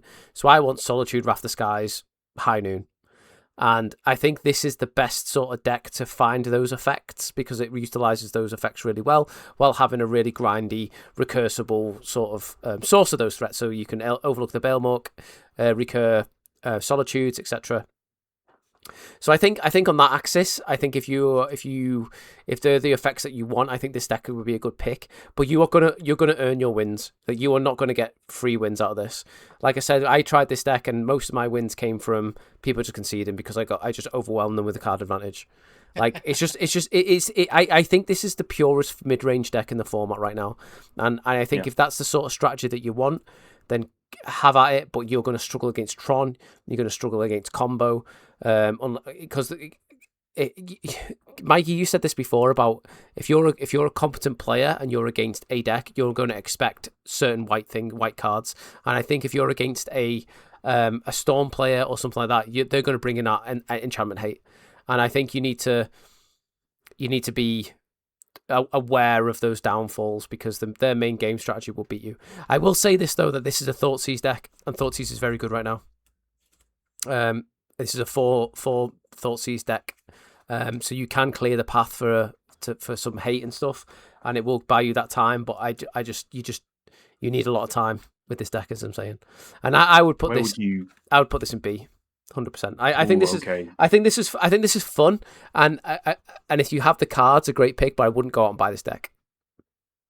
Yeah, I think I would personally put it high C, but I can definitely see low B. I'm probably a bit too harsh on this strategy, just because like the hoops, as I said, like there's so much effort to go in for little return. Whereas you play Goryo's, like it's a high ceiling. This deck misses the high ceiling essentially, but I think low B is fair. I can see this. Felia is a very good card, right? Like this deck is a Felia deck, and this is definitely got a good Felia weekend. This is definitely better than Grixis Reanimator, but definitely worse than Goryo's. I think that's fair. Low B. Yeah, I think like Goryo's and Esper Blink are two sides of almost the same coin. It's whether or not you want to be doing the unfair Reanimator package or the fair answer your stuff package, and you're just kind of hoping that like one is better than the other in that particular room. Yeah. And it is fun, which actually, when you're playing RCQs, isn't something to be undervalued. Like, if you're having fun playing your deck, then irregardless, you are going to be pumped to play it again, right? So I think, obviously, that's a non-tangible strategy or element of a deck, but I think it's relevant to mention. If Overlord of the Yeah, you Bailmog get wasn't that tilt factor when you're smiling and you're solituding all your opponent's stuff and they're not having fun. You're like, if you don't get Overlord of the Bailmog online and start casting that card, this deck feels terrible. Like it felt for me. But as soon as I got the Overlord of the Bailmog going, this deck felt it's unbeatable. Still terrible. Well, it felt unbeatable in the matchups. That it was worth it. That was a joke. Overlord's a great one. So we've come to across the first deck, which sort of benefited from the Vault Outburst unban, which is a Living End. We were excited to talk about Rhinos, but we sort of, and when we did our BNR podcast, Sam, we without even trying it, we thought that Rhinos wasn't even viable in this current modern format. Proven right. And I think I've proven right. I've seen a couple 5-0s, but I've not seen anything substantial and results wise. Yeah. You know, the modern has developed a lot since Rhinos was good back in the day. Vault was good back in the day. Vault Outburst has not been the terror. I don't know why they unbanned it, but it's not been the terror that people might have thought it'd been. But we have had some iterations on Living End. Now, Living End, we went from the sort of Sultai side, you know, playing Overlord of the Bailmog again, and sort of using the green package to try and the sort of the green, black and blue package to try and Overlord deck, right? Yeah, it was an Using Overlord deck with the to the more let's do the Living End thing in your turn. And now I think that this deck is good. I think it's one of the better graveyard decks to pick. But I'm not sure how it's been received now people are prepared for it. Thoughts? Mikey, do you want to go first on this one? Because I have a lot of thoughts about Living End. I can go first on this one. I've actually got Living End pretty highly on my my personal rankings for a multitude of reasons, but most prominently, so many of your anti-hate pieces are just 4-ofs in your main deck from the start. Like, Wistfulness was such a big boost to this deck by just having a 4 main deck way of answering, like Chalice of the Void on 0, or Rest in Peace, or High Noon, or whatever. Violent Outburst getting unbanned makes Force Negation exponentially better. You get to be a 4/4 deck. You can have Otawara and Besage You as more ways to answer hate. If you want to go Teamer, you can do that. If you want to make the splash for like Teferi out of the sideboard or Clarion Conqueror or whatever, you can go those routes. I think that the deck has an extremely high floor. And even if your opponent is bringing in all the hate in the world, you just have so many answers to it. Now, obviously, cards like Vexing Bauble are extremely prominent right now. Chalice of the Void, a little bit less so than when Violent Outburst was first unbanned, but still out there. Consigned to Memory to hit the Cascade trigger happens a good bit. But I think that if you're just looking for something that's like straightforward, does something unfair, it's really difficult to miss sideboard with the deck because so many of your effects, like I said, are just main deckable. Then I think Living End is a really, really good deck to have in your pocket or to pick up last minute. I think it's got all the tools to fight pretty much any matchup, and the only things that you're going to be losing to is yourself if you you don't draw into your Cascaders, or the occasional time where your opponent just sees 7 hate pieces and you refuse to hard cast your Curators and Subtleties and Endurances and whatnot, which is such an underrated backup plan. When people just start hard casting their Endurances on my turn, I start to cry a little bit inside. Yeah, you nice consign to memory. Nice consign, idiot. Should have left your fatal pushes in. Is a 4-mana 4/4 draft rare. You can't beat it. Go. I've won games by attacking with Curator Mysteries. Cool card, actually. So, I think this is the first time where we're actually going to disagree in the deck, everyone, because I have Living End really low in my personal opinion. I think everything that you just said, I think, is spot on. Absolutely spot on. But there's this deck was doing. I was actually building Living End before the unban. It was like as Josh mentioned, a Sultai pile. And then I think the worst thing that happened to Living End is Violent Urge got unbanned because it did a couple of things. We mentioned before that with Boros. Boros kind of had to play Fourth Age, right? Because it was like the best thing that slot was guaranteed and locked in. And now it's the same with Living End that Violent Outburst is now you have to play 4 of them, you have to be Teamer. And I think that the fact that it got this massive unban that nobody was prepared for. I think everybody just had a bit of whiplash with preparing for it. It is absolutely prepared for in most rooms, I think. It has the tools to win games, but I think like something we've not really discussed so far is I think that deck's mana is really bad as well. And one thing I noticed when I was playing it was a lot of your better cyclers are like land cyclers to help that problem, but then you're not actually drawing into your subtleties and your force negations because you actually have very few cycle draw cards like Striped with a Rinder or Curative Mysteries. And like I thought this deck was much more exciting when it was sort of living on the edge of Modern, and I don't think like if we look at the format now. Endurance. I feel like your good draws, you have to draw endurance because energy has bombardment to put everything into the bin in response. Affinity has Claws of Gix to put everything in the bin in response. Goryo's Reanimator can do silly stuff like that anyway. Esper Blink has the Overlord lines, their bins are always full. And one funny thing, I cast my first Inevitable Betrayal the other week, put an Emrakul into play, and pass to take control of my opponent's turn. That's not what Inevitable Betrayal does. No. I got their Emrakul, it just puts into play. Yeah. The card's really bad. That really annoyed me. So maybe this is a salty rant, but I think Living End is worse than the last time we spoke about it in the format. That is spicy. Personally. But like, if we look at it in the same way as Rhinos, is it kind of existed, and now I don't see much at all. I know it's doing well, but some people like playing 4-color Living End, which is just the mana just gets worse and worse.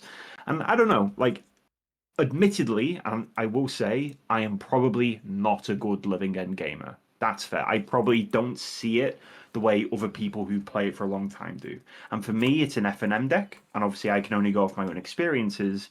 But again, I'm not particularly impressed with it. I preferred it when it was Sultai and it was living on the edge of the format. However, Violent Outburst with Force Negation backup is pretty gross, I will say that much.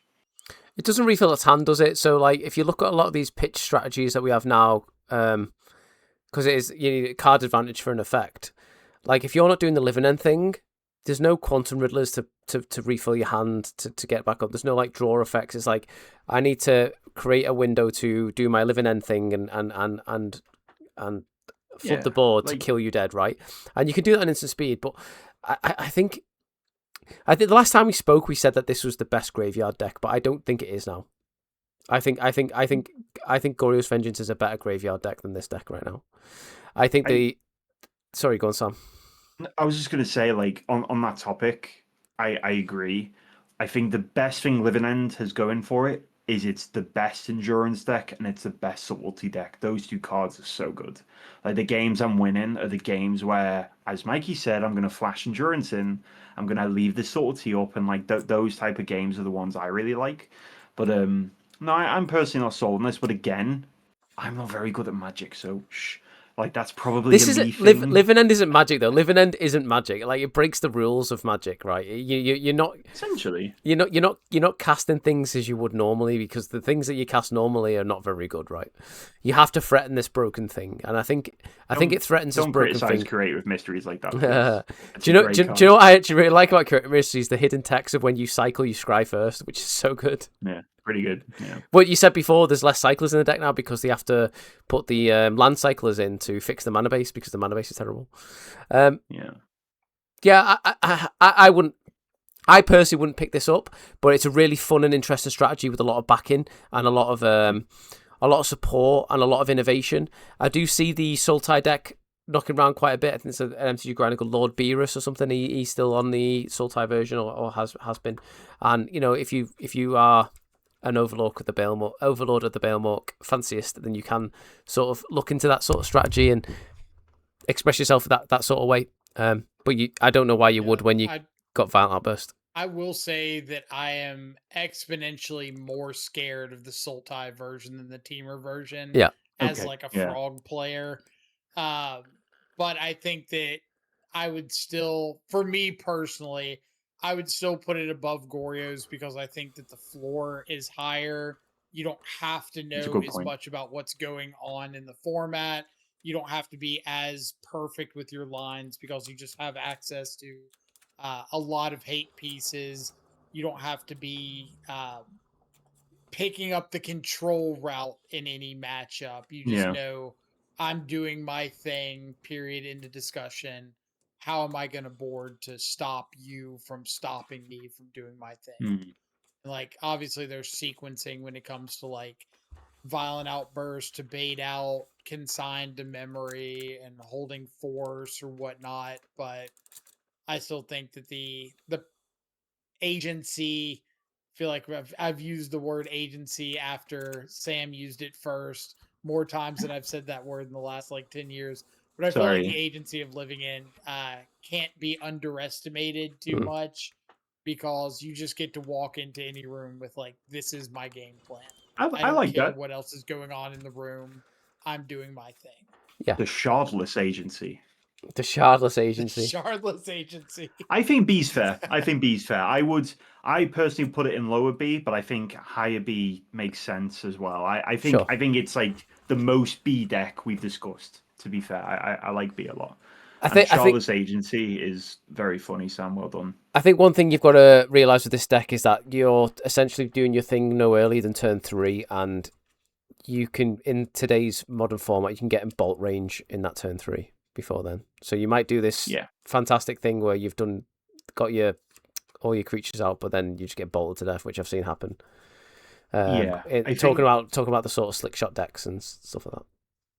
As well, like everybody's just playing weird 75s. We have no stock 75, and I think that might alter people's opinion on it. I think if we look back on Living End in 3 more months when there is a stock team of 75, I think maybe I'll look on the deck a bit more fondly as well, like when that meta settled down. But no, I think that's fair. I really hate on it, and then you've turned me around on it, Mike. I'm going to play it tomorrow at FNM, and then I didn't put that part out there. I didn't tell you to go register the 75. So cool. I think he's fair. So we spoke about Amulet last time. We rated it really highly, but this is one of the decks that got affected by the change, which was the banning of the land. Lotus Field. Which essentially killed. Well, they thought it would kill the analyst combo, but it hasn't. Amulet players are stubborn, and they have found a way around it. So the Amethyst combo still exists. You can still kill people with escape shift, but you've got Zero Orb as the way to kill the lands to create the loop. Yeah. I have not seen this deck much, and when I have seen it, it died very hard to a Harbinger of the Seas. Very hard. That's been Amulet's history all the way through Modern. Yeah. I think that's my last time I played against this deck. I slammed 2 Harbinger of the Seas, and that was it. Like I've not seen it much. Like I've not played much leagues, and I've not seen it much. I've not seen much results with it. But essentially, I don't think the deck has changed that much. So I'm actually curious, and I'd be curious to know in the comments of how has the banning affected this to the point where you felt a change, because the combo still exists. It's convoluted, but yeah, I'm not sure what to do with it. I've not really had much. I've never played this deck. I played against it a lot, but not so much recently since the ban. Mikey, Sam, you want to take this one first? Because I will say it's one of the worst Saga decks in terms of Saga being a threat for me, and I think Saga is a threat, and this is one of the worst. Like I'm less concerned about Saga with this than I am, say, against Affinity or even Broodscale. I think so. I don't want to talk about Amulet too much because there will always be people who know more about Amulet than me. I think if you're still a seasoned Amulet gamer, you are wiping the sweat off your brow. Woo, I still get to all of this investment has not been for nothing. I think that's the same. Mm. I think now though, if you are not a seasoned Amulet gamer and somebody looking to pick up, I think the lines are significantly harder now for essentially the same return. There is like the scape shift into double Lotus Field carried so much weight of that deck, Yeah. which it can't do anymore. I think because now you play Zuran Orb, you have another choice. Saga does now not just go fetch an amulet. You know, like there you can Teleria West for it as well, but you know the lines are a bit more complex and tougher to see through. And what's really important is like if you're casting Zuran Orb now, Consign has always been good against you. It's now a tiny little bit better against you for the infinite combo lines anyway. And then in terms of they are now leaning more. My understanding could be wrong. Leaning more heavily now on shifting woodlands, be able to copy the orb if their one copy of orb gets hit, which means you're now actually more susceptible to graveyard hate than you were. And I think that like it's interesting watching Amulet cling on for dear life. At your local RCQ, there's going to be one or two people on it. The sideboard cards for it are still really, really good. And it's now no longer that S tier if you're very good at it, in my opinion. I think this deck's lost a bit of steam. And if you're looking to pick up any strategy for an RCQ, I wouldn't recommend Amulet unless you've owned it forever. And even then, like I'll watch Canister play it all day. I don't want to sound big headed, but I don't lose that Amulet often because I really know my game plan is against it, and opponents' lines are much more complicated than mine in that regard. So I've lost a little bit of respect for Titan. Are you on the same wavelength, Mikey, or are you much higher on it? I'm in a little bit of a mixed spot. I think that the really good Titan players, the House of Manas, the Reed Q7s, the Dom Harveys of the world, are like still putting up reasonable results with Titan. Yeah. I don't think, however, it has too much to do with any new fancy tech as much as it is just being a good Amulet Titan player, like knowing your base sequences better than everybody else registering the deck. I do think there are exponentially more games with Amulet Titan now that involve them resolving a Titan or resolving a scape shift, and they end up passing the turn. And that is a huge detriment to the archetype because a lot of times you pass the turn and the game is just over on the other side. Your Storm opponent pops off, your Goryo's opponent gets an attract, Solitude's your Titan, whatever the case may be. There's just not a lot of recovery for that. Like I had an opponent the other day play a Zuran Orb on turn 1. On like turn 3, they scape shifted, ended up getting an Aftermath Analyst, put like 15 lands into play, passed, and they just had to sit there and sack lands to Zuran Orb to stay alive through 3 attacks. I solituded 2 Titans, and they just couldn't kill me. They didn't have a combo line to go for. Completely different aside, I don't know if either of y'all ever end up on Amulet Titan content on YouTube, but there's a YouTube content creator named Red-Faced Menace who put out like a 15-minute video about Titan's new scape shift with 1 amulet kill line that involved like a station land from Edge of Eternities and triple echoing deeps and all this stuff. And like, they are going off the deep end, finding ways to keep the combo lines alive. But I think that turn that Titan would normally go off that they're no longer able to is such a detriment to the deck that I have to knock them down like at least a full tier, maybe more, just because at the moment there is no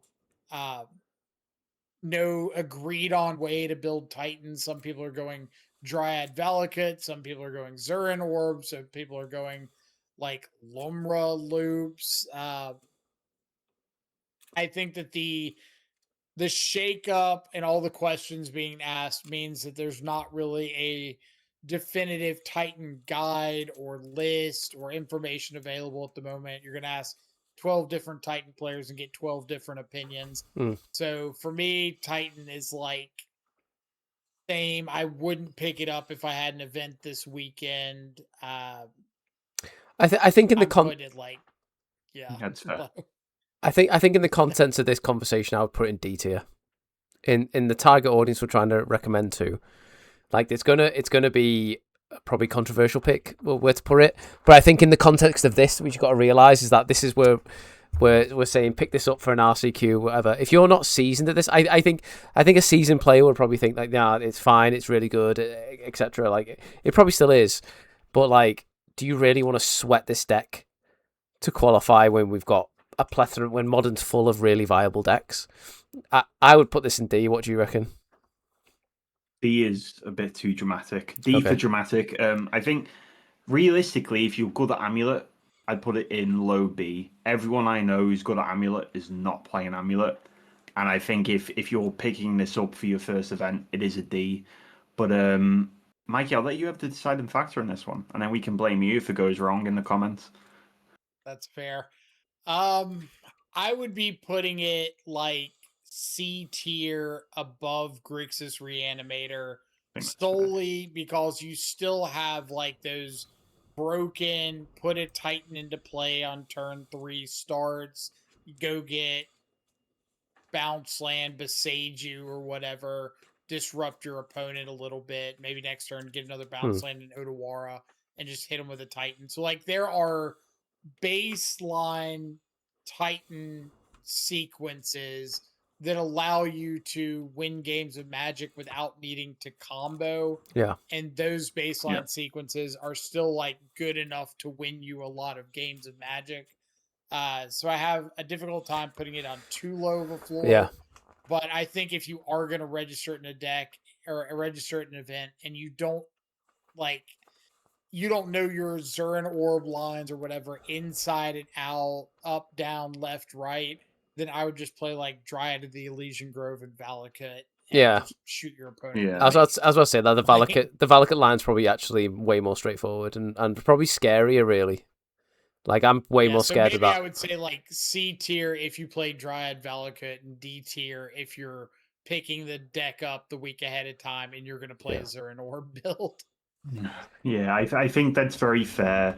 And you got to remember before you post that hate comment, I've just heard you right, that it is very much in a snapshot. This isn't a question of quality, it's a question of where we're in context. Discussion. Context. Yeah, C for context pick, yeah. C for context. C for context. I think that I'm gonna take the lead, Josh. I'm sorry. Yep. Next up is one of my favorite decks of all time and least favorite decks of all time. This is like Ruby Storm is the only deck that has driven me to insanity. I played Ruby Storm for an RCQ season, and halfway through I was like, I must just be bad at Magic the Gathering because I can't win a game. Never mind a match, I can't win a game with Ruby Storm. But deck had some consistency issues. You can do your thing and it's not guaranteed to win, although the thing is very powerful. And I think that's, as some Psychic Frog gamers on with me, I think you guys would usually love to be paired against this Storm deck, right? Historically. I did lose to it today, to be fair. Well, as of recording... Shame. As of recording... It doesn't normally happen, but it did today. We are post... He lies, I've seen it happen in paper. We are post Marvel Superheroes. And I think this deck got picked up a very, very, very powerful piece. Hex Magic. Yes. I'm not going to go through Hex Magic, but it's essentially a 3-mana spell that replaces Glimpse the Unthinkable. When that card got spoiled, I ran to our chat and I went, this card is busted. It's also arcane for what that's worth, which does have some subtext, but essentially you discard your hands, they go into exile, you can cast them, up until this turn or next turn, either one, and then you draw that many cards. Storm, for so many years, this version of Storm was missing the term draw card. The fact that this deck had no real card advantage, and technically it's not card advantage, but if it's new cards are contributing towards your combo, then it is card advantage. Valakut Awakening was the best card in this deck by a long shot when you were struggling to combo. And I think Hex Magic just pushes his strategy over the edge. We are currently in a meta where people do not respect Storm because it's historically not been very good. And now it's gotten a very, very, very strong piece. And I think this deck is, I'm not going to beat around it. I think this deck's a very strong A choice right now. A couple of weeks before people adopt hate, but I think this deck's going to win a lot of RCQs worldwide this weekend. I really do. I agree. I agree. Like the way I've seen this deck built at the moment, and the strategies is of the best removals, player removal. Like if you're into the spell slinger sort of do my thing, very minimal sort of interaction, and just get your game plan on the go. Like this has white cards in it in the sideboard too. Orum's Chant and stuff like that to really ensure your game plan. Like I genuinely think highly of this deck right now. I think this deck it's cheap for one. You can learn the lines. You will need reps with it. But like if you're willing to put the work in this deck, like this it's not as convoluted as say Amulet Titan, but like once you get going and you understand how to win, like you can practice this deck on your own. You don't need an opponent to practice this deck. Like you could just sit at home and build this deck up and goldfish it and understand certain lines, and how to get there. You just need to sort of understand what kind of hate pieces you're going to see. And I think this is genuinely like a solid choice. Like I actually do. Yeah.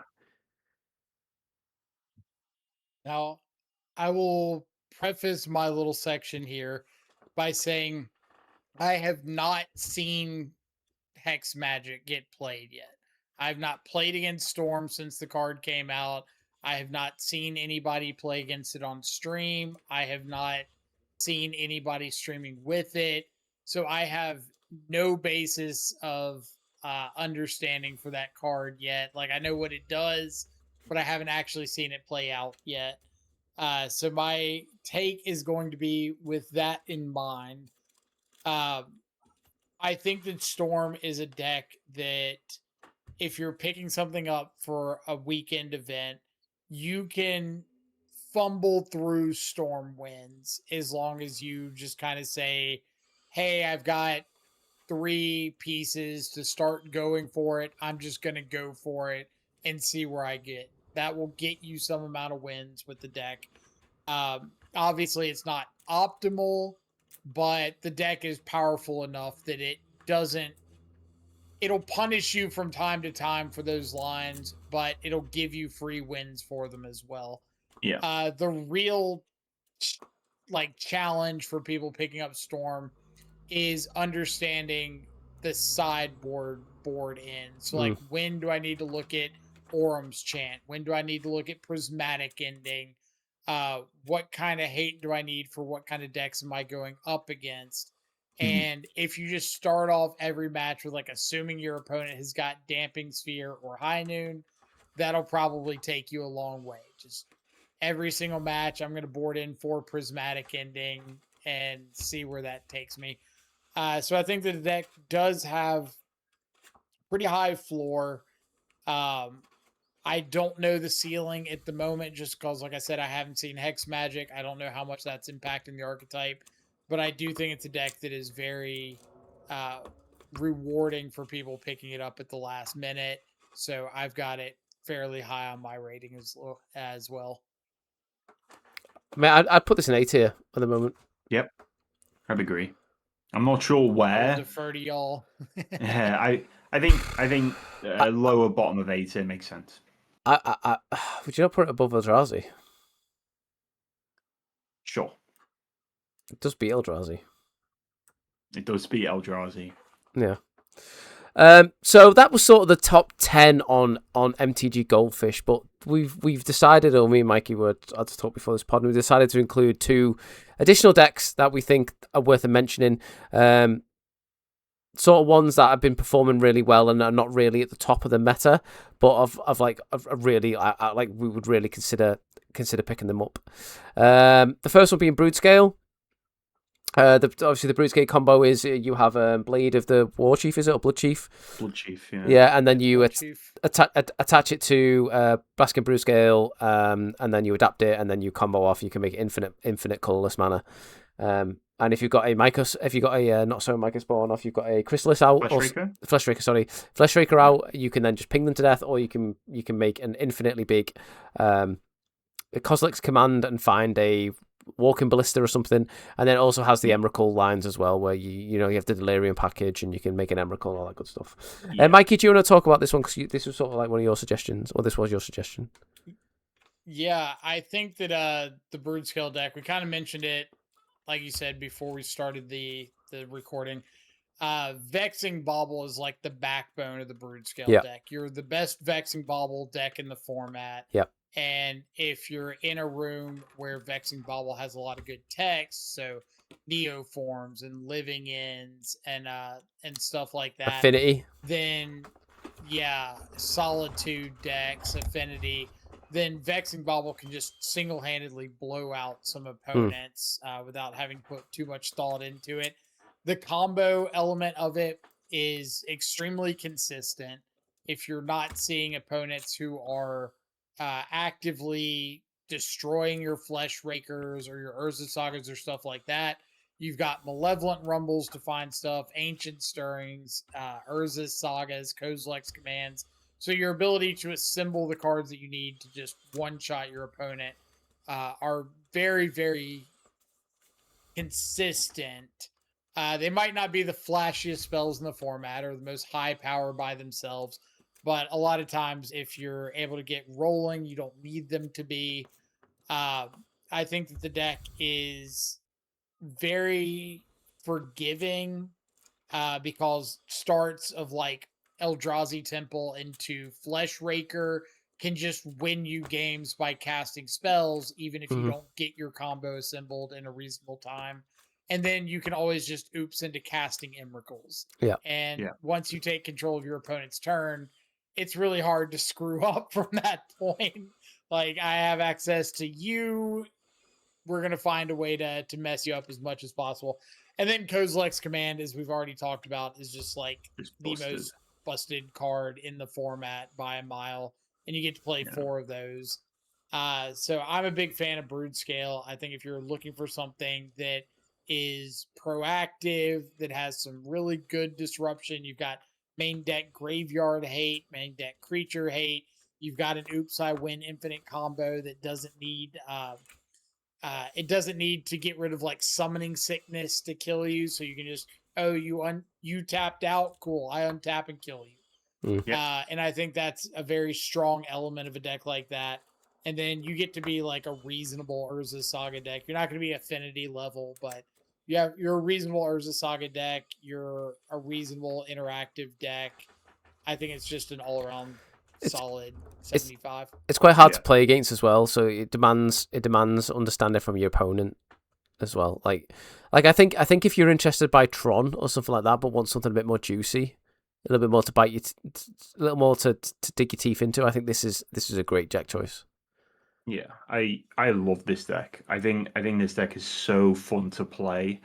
I as of recording, my final Urza Saga for Broodscale arrived today, so this is gonna be rocked this Sunday in RCQ. The deck is like sick every time. I love the point that the spells on flashy, and then you cast me like these are so cool. Like, firstly, I think the unsung hero of this deck is Glaring Flesh Raker. That card is absurd. Every time I cast, I'm like, it does this? It's a must kill. It's a must answer threat. Yeah, it's a must answer. And the moment you have 2, 100%, just game's over. Honestly, I just really like this deck as a choice. It has a lot of good or fine matchups. Like even the bad matchups you can, or the worst matchups you can gear to. Big thing as well. There's 2 builds of this kicking around at the moment. There's the Emrakul heavy builds of Ugin's Labyrinth, and then there's the Unholy Heat builds and Riven Chrysalis builds instead. Yeah. So, like, depending on what your local meta looks like, the Chrysalis builds are better against Prowess, for example, right? So, like, if you're Prowess heavy, then you can build your deck in a specific way to beat that. Or if you're mid-range heavy, then you can play the Labyrinth builds instead. A huge boon for Broodscale, in my opinion, as well, is you are really good against Consign to Memory, even though you're an Eldrazi deck. Now, obviously, Consign to Memory is good against you, but their Consign to Memories are incredibly stressed. Urza Saga, Baskin Broodscale, Kozilek's Command, Emrakul triggers. Like, it's hard for them to consign everything. And yeah, sure, it happens, of course, but it's not like Eldrazi Tron where you can sign that one big spell a turn and then you can move on. Like, there's a huge tax on consigned memories against this matchup. Yeah. And sometimes, like, consigned memory is actually bad because they play Cavern. So if you go Cavern and then just play Broodscale, there's not even a cast trigger to bounce off of there.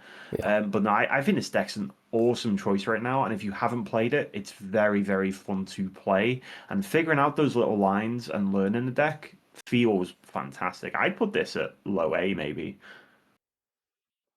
Yeah, I played against a version of this deck probably like a week or so ago that I was completely convinced was Eldrazi Ramp because they saw like Chrysalis, Sowing Mycospawn, Devourer, and then all of a sudden I tap out one turn and they're like, oh, here's a Broodscale and a Blade of the Blood Chief. So Goes cool. like command kill you. Like, yeah. Yeah. So when you say like put a lot of stress on consigned to memory, the ceiling is as high as you want it to be. You can play more like cast trigger cards than anybody else in the format and still have a combo kill if your opponent doesn't respect it. When I first never even considered that. That's cool. When I first started playing against this deck, I was like, it felt like playing against hardened scales. You know, I just didn't understand it. Like, what's going on? Like, I'm all right. I'm holding up Fatal Push for this Broodscale, and then they do Emrakul me, and all the starts at Urza Saga me, or they do something, and I'm just like, all right, I'll hold up, because back when I first saw it, they only played one Vexing Bauble in the sideboard as like a wish target for Urza Saga. I was like, right, sound, I've got a Solitude holding up, they can't kill me. Urza Saga pops off. Here's a Vexing Bauble. Oh no. Just die straight away. Yeah. You're like, the fact that sitting there with your consigned to memory, and they're just like, oh, here's a Malevolent Rumble into a Cavern of Souls. Play my Flesh Raker. He's idiot. I rate this higher than Eldrazi, and I think that the ceiling Eldrazi is what, turn three Urza. Not sorry, Urza. Ugin. Ugin, yeah. And I think that, like, even though that is a game-winning card, the game isn't dead. But with Broodscale, you can present just death straight away. You can just kill them, like you kill your opponent. And I like a combo. Goryo's Vengeance suffers the same thing. Like, you know, their combo is, you know, attract, say, overwhelm the thing, but they're not dead. Like, there's still a chance for your opponent. But this Broodscale just kills your opponent. Like, the combo is just death. Yeah. Like, it just kills them, and it can come out of nowhere, like literally out of nowhere. Like, and you can threaten the combo while you're doing other stuff. And I rate this deck higher than Eldrazi, honestly. I think this deck's awesome. A couple of cool things is, like, you don't have to have a payoff because your payoff's a 10 billion Baskin Broodscale. Like, it makes the Broodscale infinitely big. 2 blades is infinite as well. So there's like different ways you can actually combo and line up your if you don't have the payoff of a Flesh Raker or a K command, you can just make infinite if you stay your game that way. Also, really interestingly, people misplay against the combo a lot. Like, people let the blade equip and then go to kill and say, oh no, I'm going to now, in response, you have to wait for make infinite mana. You have to, like, time it very well. Yeah. So basically, I know I've had times against Broodscale where I'm looking over at my opponent's board and, like, all right, well, they have to tap down to 1 to play out their Broodscale, and then they pay their last spawn to equip it, and that's fine. That's not killing me. And they do that, and I'm like, all right, I don't have to burn my my spell here. And then they just play like a Walking Ballista for 0. Yeah, kill that's it off, such a cool line. Like, Yeah, that's a great point. That's a naughty line. Yeah, really good line. I think just for the clarity, if you wait for the adapt, so if they activate adapt, then once they've adapted, a trigger game that goes in the stack, you respond to that trigger. Because they can't readapt then when there's a. Yeah. They can. Yeah. No. So once they've got counters on them, Well, they can't adapt no, again, I mean, can they? like you can wait for that Oh, trigger. yeah. But if you let them equip the blade, then you start running into the risk of like, okay, I'm going to kill your Broodscale in response to the adapt trigger. Well, in response to that, I'm going to Kozilek's command for 1. Sack my spawn, go off. Yeah. Or adapt again as well. Like, once they've adapted, they can't do it again. That's what I'm saying. So. Yeah. If there's a counter on, they can't. I don't know. I love this deck. It's good. This deck it is everything I love. This deck creates this conversation, like, and your opponent is probably he's not used to it because it's so low. Because I think this was like you don't know how to play against Broodscale. I know how to play against Broodscale. Because like it's like this was I think this was 11th or 12th on Goldfish, or like it's not even the most like it's hardly played, right? But it's a cool deck. Yeah. So are we saying for this? My hot take is I would put it above Storm. And it's only because I think that the hate pieces for Storm are harder for Storm to deal with than the hate pieces against Broodscale for Broodscale to deal with. I love that. I think that's really good. As a shout out right now, Ross Merriam is doing a lot of work on Broodscale. So if you want a guide or help on Broodscale, Ross Merriam's doing it. And then he's just playing on it. Toothy, I'm not sure of their actual names, so apologies. But Toothy on Twitter has put up and just recently qualified with a list I'm stealing for Sunday. So there is people working on this. It's just to me, this is a modern deck. It does so many cool things, and it rewards you for knowing it. Yeah, cool. So the last honorable mention that we'll just quickly brief by is because this is getting long now, is the blue-white Blink deck, which we saw post the banning of Flage, because I think the Boros Energy players decided, let's just cut red altogether and let's go into this sort of blue-white Ocelot Pride, Guide of Souls sort of deck, and where we use Starfield Shepherd to sort of cheat them in and create just an overwhelming board state of 1/1s. It was really popular after the ban, but I've seen it sort of like dropped off a little bit. Now I've seen some people doing well with it. I think it has the same sort of play patterns as Boros Energy in terms of it's creating lots of essentially things on the board, and then you can shoot for those things using Starfield Shepherd. It has the white cards available. I don't think it's better than Boros Energy, but it was promising, and I saw it quite a lot, and I wasn't as scared of it as I was as Boros Energy. But have you guys come across this deck? I have a reasonable amount. It was definitely pretty popular on Magic Online for a brief period of time. Still shows up a little bit every now and then. Like, I agree with the assessment that it's got a lot of similar play patterns to Boros Energy, but losing out on like a Johnny Goblin Bombardment or Ragavan in the unfair matchups is a really, really big detriment to the deck. Not to go too long-winded on it, for me, I think it's like worse than Esper Blink, because this is another deck that's trying to be like a Solitude deck, but Blink has got the Overlord recursion of Solitude, where this doesn't. So you're just kind of hoping that like blinking your Solitude will get you there. Maybe you got an Ephemerate for a Solitude, but the Orzhov version has access to all those too, while also just being like better when you don't have those things. So I'm kind of low on the blue-white Blink deck, but I understand why some people would want to pick it up, have access to like Consign to Memory, fantastic card against a lot of matchups that like Boros struggles with, and then Quantum Riddler is Quantum Riddler. Teferi gets some free wins. But I think ultimately, like, the power level of the deck compared to its counterparts is in the wrong spots. Where this would be my best comparison. Where Jeskai Energy was the best parts of Boros Energy combined with the best parts of Esper Blink. to make something that was like better than the sum of its parts. I think Azorius Blink is like the okay parts with Boros Energy with the okay parts of Esper Blink, and it's not better than the sum of those parts. Yeah, I 100% agree. Yeah. Yeah, I agree. I think, like, realistically, this deck is the best grind engine in the format. I don't think grinding games wins you games at the moment. No. Probably it's a cool deck. Very to me, reminds me of Azorius Momo in Standard. Realistically, it can just go forever. Like, but that's not how you win games of Modern. Realistically, you're winning more games of Modern on turns 3, 4, or 5 than you are on turns 10, 11, 12. And cool deck.